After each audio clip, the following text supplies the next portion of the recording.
a high-ranking officer in the army. I was never more certain of anything in my life. After all, it takes an old soldier to know one. I almost brought my heels together, and he smiled broadly. "At ease, Major, at ease." He looked about the cell with some distaste, poked at the bucket in the corner with his cane, and grimaced. "You really have got yourself into one hell of a bloody mess, haven't you?"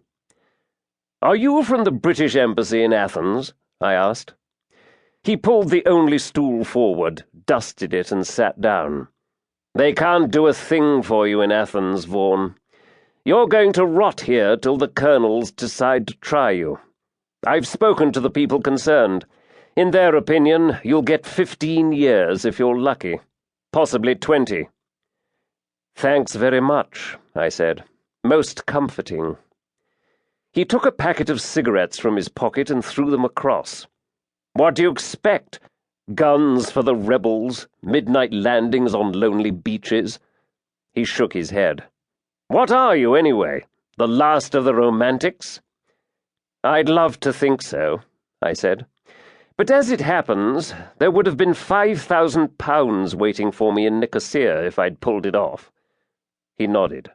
"So I understand." I leaned against the wall by the window and looked him over. "Who are you, anyway?"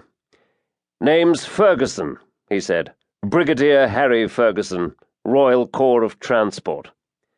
Which I doubted, or at least the Corps of Transport bit, for with all due deference to that essential and important branch of the British Army, he just didn't look the type. "Simon Vaughan," I said. "Of course you'll know that." "That's true," he said, "but then I probably know you better than you know yourself." I couldn't let that one pass. "Try me." "Fair enough." He clasped both hands over the knob of his cane. "Fine record at the academy. Second lieutenant in Korea with the Dukes. You earned a good MC on the hook, then got knocked off on patrol and spent just over a year in a Chinese prison camp." "Very good. According to your file, you successfully withstood the usual brainwashing techniques to which all prisoners were subjected.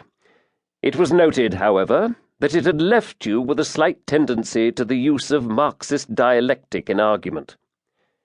"Well, as the old master put it," I said, "life is the actions of men in pursuit of their ends. You can't deny that. I liked that book you wrote for the War House after Korea," he said. "A new concept of revolutionary warfare. Aroused a lot of talk at the time.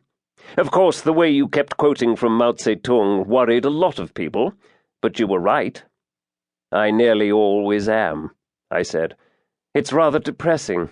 So few other people seem to realize the fact." He carried straight on as if I hadn't spoken.